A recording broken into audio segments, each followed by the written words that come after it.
morning. Hi, everyone. Today is Sunday, January 11th, and I thought I would go over how I calculate and kind of monitor my macros as part of my nutrition goals on a day-to-day basis. So there's a couple of different tools that I use, and I thought I would just walk through my process.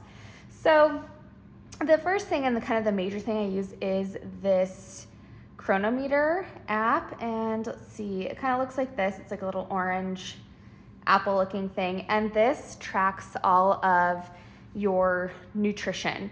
It does have I think you can do a free version, but it has ads, which is kind of annoying because if you add a lot of ingredients and recipes and things like I do, it can take a long time, because the ads, you can't close out of them, you have to wait for them to go through. So I pay for this each month. I think it's like $11.40, something like that, so that I don't have the ads, but you can use the free version if you're interested. So this again tracks all of your nutrition, and you can start by setting your goals. I don't know where that is, it's somewhere in here, but you basically can put in like your weight and how much activity you plan to do per day, or how much activity you want to do per day, how much water you want to drink, and then like what your macro goals are. So if you want to hit like a certain percentage of protein, so it's like 30% protein per day, whatever it might be, you can put those in here. And then you can also determine what kind of deficit or delta you want in your calories burned versus consumed,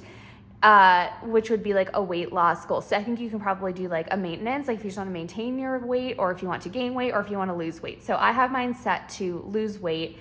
And so it will basically calculate everything and tell you what you can do. So let me go to like a day that I haven't tracked anything yet. So I haven't put anything in yet for this coming Wednesday. So you can see it estimates that I'm going to have an expenditure of 1,692 calories. And then it's estimating that I can consume 1,443 calories. Now, this will adjust based on activity and also what you eat. So I have mine set up to include calories burned, and I'm gonna totally forget what it's called, but basically there's a term that says like the number of essentially your body burns calories to digest food, I guess is a simple way of saying it. And so you can have that track here. So like, for example, if I maybe say I'm gonna eat a certain meal, it would add more burned calories. So it like puts more calories back into my bucket of what I can consume, because it's like,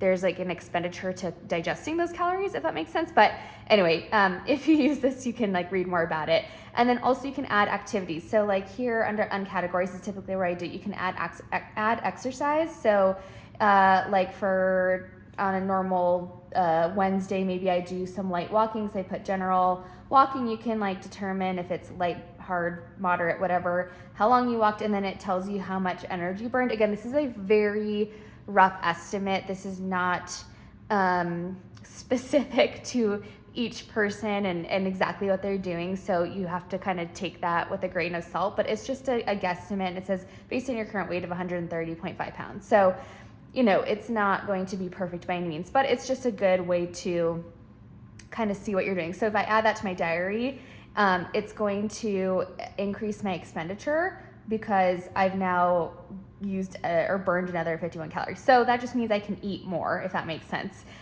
depending on kind of where I'm at through the day. So, oops, that's Poppy. So one thing you can do in here is track your activity. I do that pretty frequently.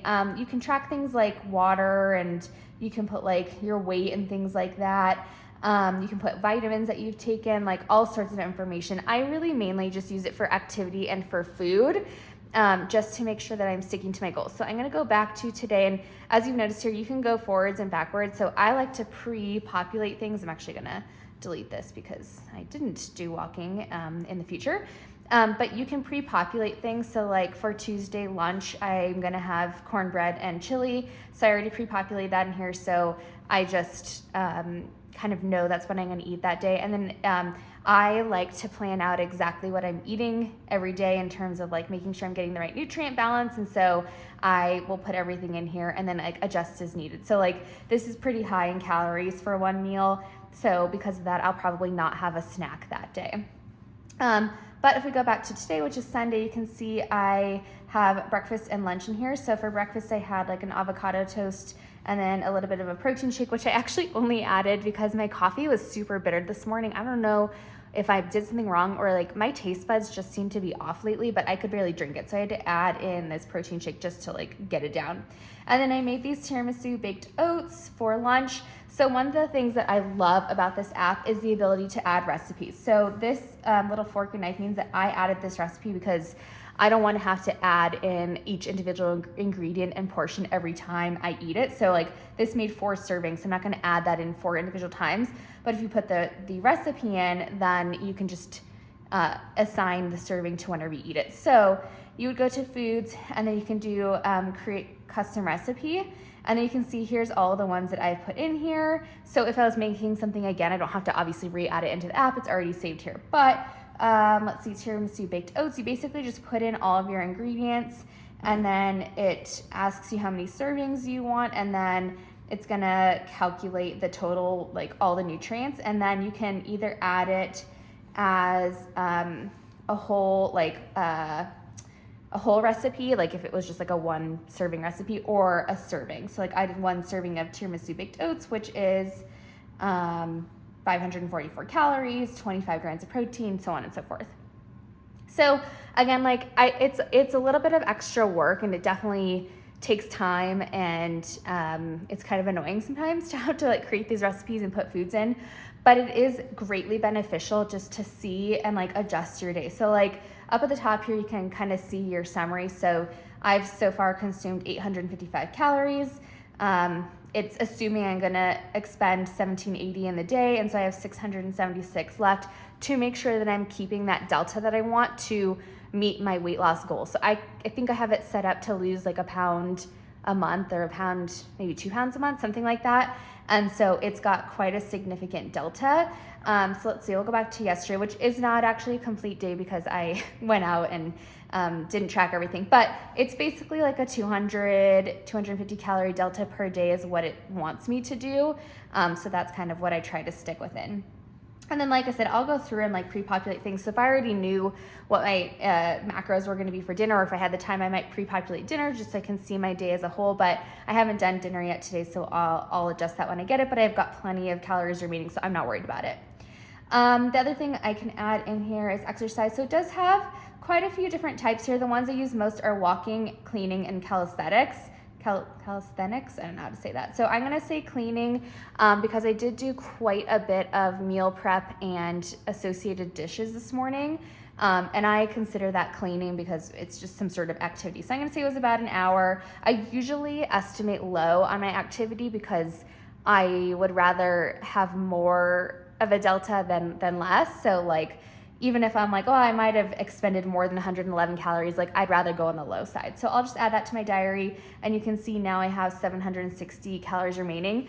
The other thing I think is really helpful about this is I'm cognizant of not having too much of a calorie delta, because I do think it's really important to make sure that we are eating enough food to sustain our levels of energy and make our bodies be able to do the things that our bodies need to do. And so I don't ever want to get into a situation where I'm not eating enough.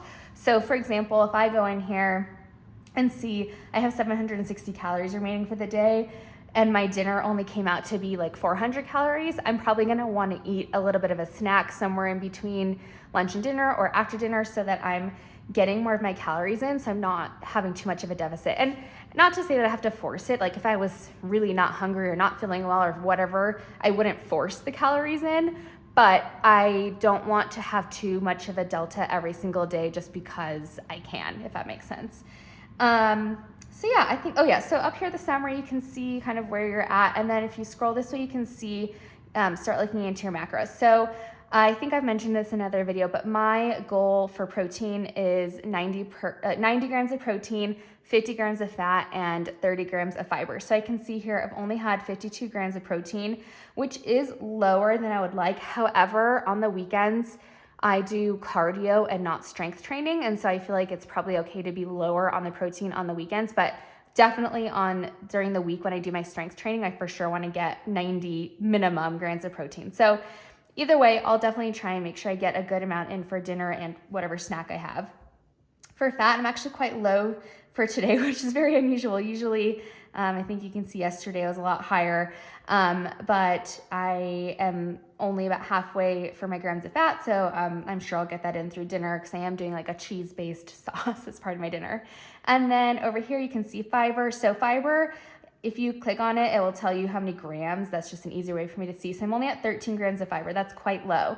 I want to be up to 30 for the day. So I have some work to make up for my fiber for the rest of the day. So that's kind of in a nutshell how I use this app. If I think of anything else, I will come back. But in terms of my activity, so I will either just kind of put something in like this, like light cleaning. I don't really know how many calories are expended, or I will use one of my fitness trackers to input and just like make sure I'm getting the correct amount of expenditure. So I use two things. I use my Oura Ring, which I just got maybe like a month ago. And then I also use my Garmin. So I use these interchangeably. It really depends on the day. I don't like to have things on my skin. I get very agitated. Like I get very uncomfortable with like jewelry and things like that. And so having this watch on for more than a couple days, like it really starts to irritate me. But sometimes I wear it because I like just seeing the data that it gives me. And I do like the notifications that come up on here, so I don't have to have my phone nearby. But as you can see, I only have 17 steps on here for today, so I obviously have not been wearing it. Lately, I've just been using my watch at night because I like when the notifications pop up. My Nest cameras or Ring cameras will tell me like if it senses motion, and then it's just easier for me to like look at my watch to see what the motion was versus looking at my phone.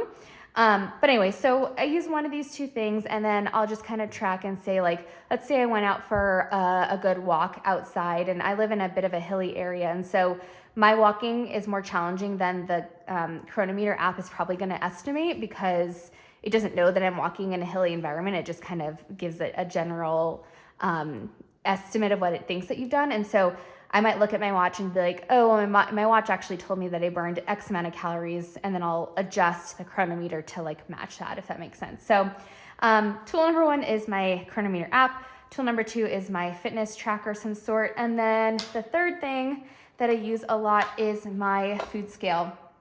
This is nothing fancy, and honestly, I don't even know when I got this. I've had it for many, many years, but it still works like a champ, and I am obsessed with this. So there's two major benefits that I think this brings.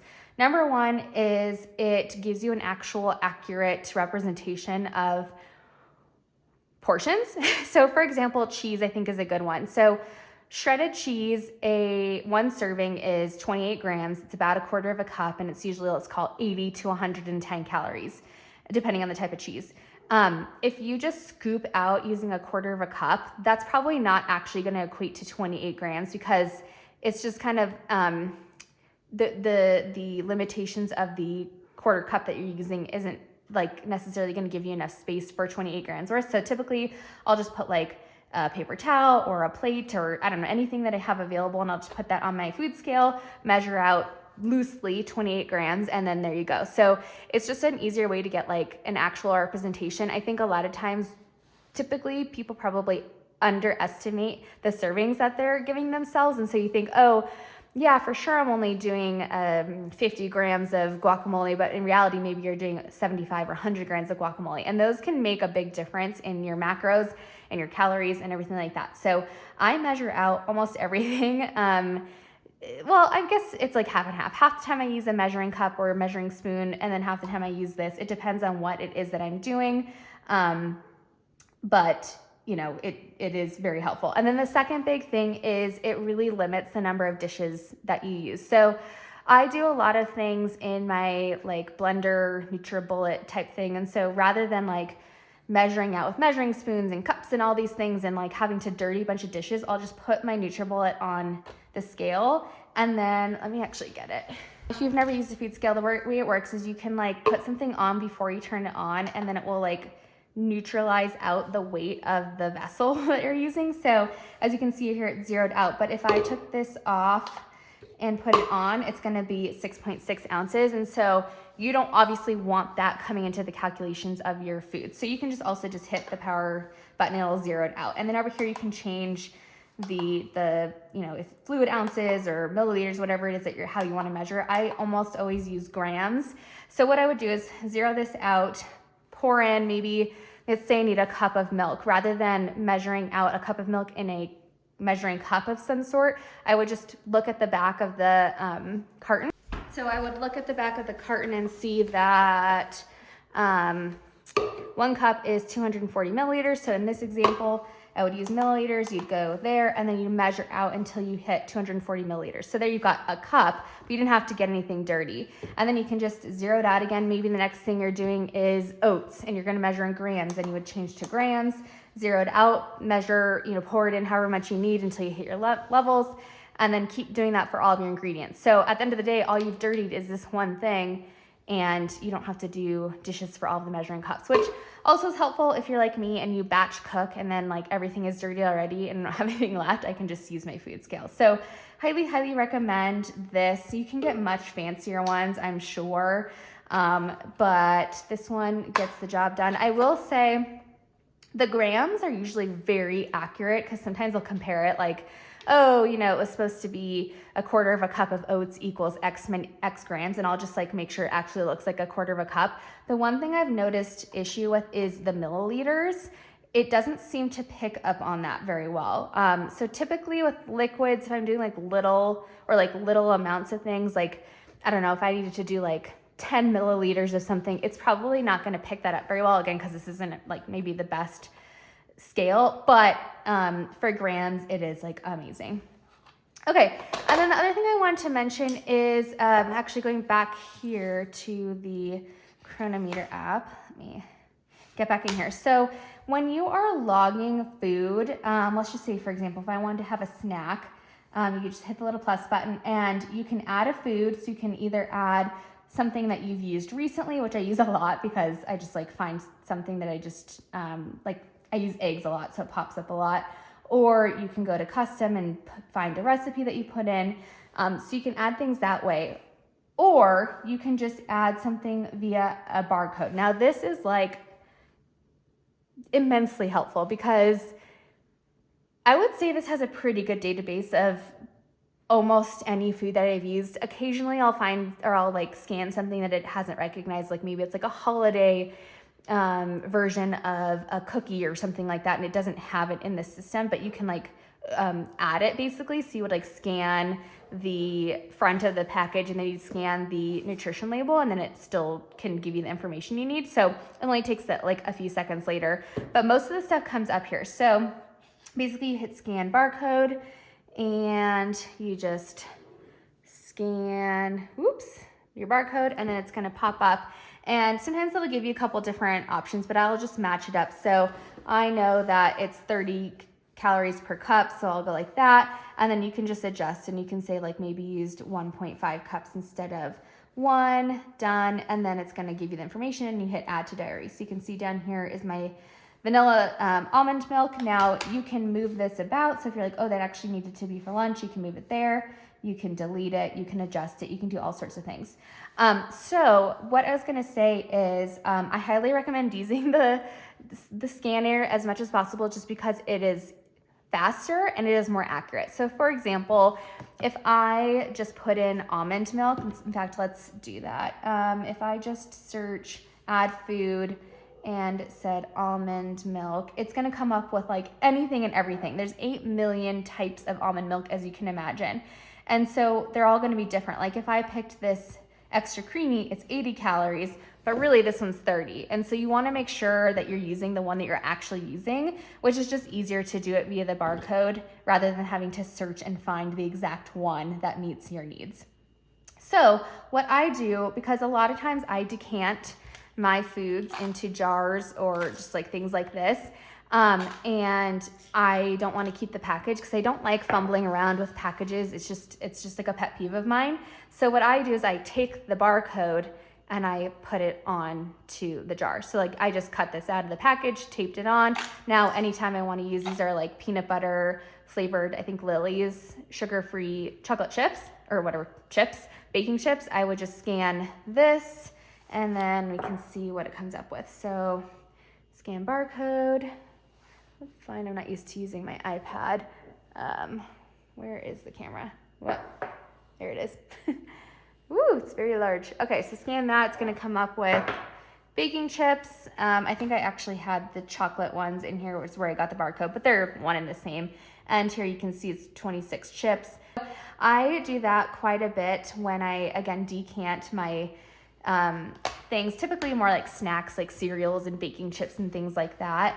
Obviously, I'm not going to decant an almond milk or anything like that, so I can just use the barcode on the container. But I find that to be really helpful, and it saves a lot of time when I'm adding things to my list here. So yeah, that's basically it. I, again, find this to be really useful. It keeps me on track and really puts things into perspective. I will go in here a lot, and maybe it's like, the end of the day, I've already had all of my meals and I'm a little bit snacky. I might go in and say like, okay, I think I've got, 100 calories left. I can have some popcorn or whatever. Or maybe even I'll be like, so yesterday maybe is a good example. I might be over already. So here I was over by 19 calories, but things can ebb and flow. Some days you're hungrier, some days you're not as hungry. And so I might say like, well, I was still 200 calories under, so maybe I'd still have a 100 calorie snack, still be under and like have a negative, like be burning more than I was consuming that day, but like it's okay if I'm over per the rule. So that's kind of how I use this. And it is actually has been really helpful for me to use the nutrients. I don't know why that's not working, because you can see here like iron, calcium, B12, all these different things. And I do look at this a lot and think like, oh, I need to be eating more iron or B12 or whatever it is. So it's just a good way to get a snapshot of what you're actually consuming, because if you're not tracking things at this level, it is very easy to like make assumptions or just be wildly off on what you did or did not consume. And look, it doesn't really matter at the end of the day. Obviously, this is what you make of it. Like, I like to have a lot of data and I like these little tools to help me, but by no means do I have to do this. If I just ate on a day-to-day basis whatever I wanted and like kind of eat the same types of things and didn't track all these things, I would be perfectly fine. Like, I'm not saying anyone has to do this. I just happen to like it and I find it beneficial to help me achieve my goals. So yeah, that is about it. I will report back if I have any new lessons learned in this space over the next couple of months here, but I hope you found this at least a little bit useful. Maybe found a few tips of different ways you can use these tools to help you if you want to track a similar set of data. And yeah, so thank you so much for watching, and I hope you have a great day.